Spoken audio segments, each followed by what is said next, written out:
Mengapa menderita? Yohanes pasal 9 ayat 1 sampai ayat yang ke-7. Waktu Yesus sedang lewat, ia melihat seorang yang buta sejak lahirnya. Murid-muridnya bertanya kepadanya, "Rabi, siapakah yang berbuat dosa? Orang ini sendiri atau orang tuanya sehingga ia dilahirkan buta?"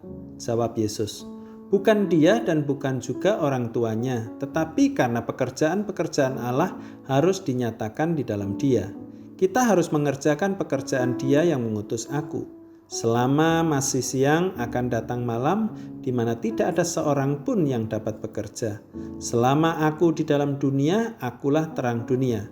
Setelah ia mengatakan semuanya itu, ia meludah ke tanah dan mengaduk ludahnya itu dengan tanah, lalu mengoleskannya pada mata orang buta tadi, dan berkata kepadanya, "Pergilah, basuhlah dirimu dalam kolam Siloam."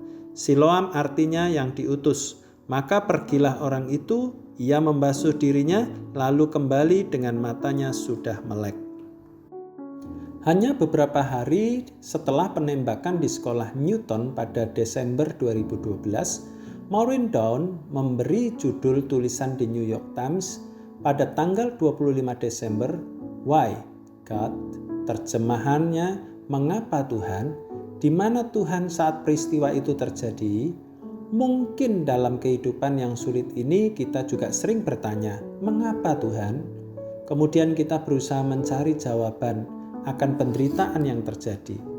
Saat rombongan Yesus melihat orang yang buta sejak lahir, murid-murid bertanya, "Siapa yang berdosa sehingga orang ini dilahirkan buta? Apakah orang ini sendiri atau orang tuanya?" Mereka mengira bahwa penderitaan yang dialami orang buta itu adalah karena dosanya maupun orang tuanya. Mereka seperti mencari kambing hitam atas persoalan atau penderitaan yang sedang terjadi. Siapa yang bertanggung jawab atas penderitaan ini? Apakah dia sendiri atau orang tuanya? Mungkin kalau ditarik lagi, bisa-bisa para murid menyalahkan Allah yang membuat orang tersebut buta sejak lahirnya.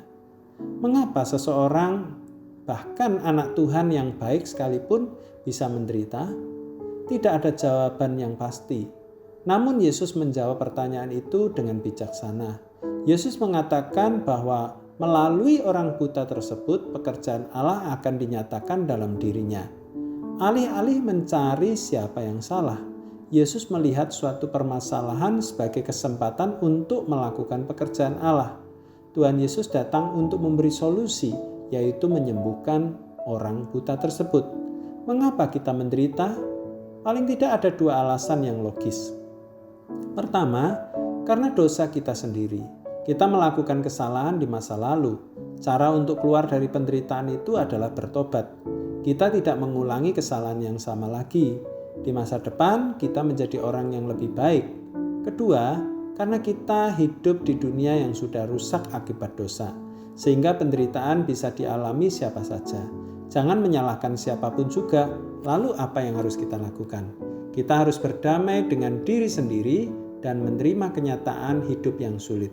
Namun kita percaya bahwa Tuhan tidak membiarkan kita menderita. Ia menyusun rencana yang jauh lebih baik dari yang kita bayangkan. Biarkan waktu yang menjawabnya.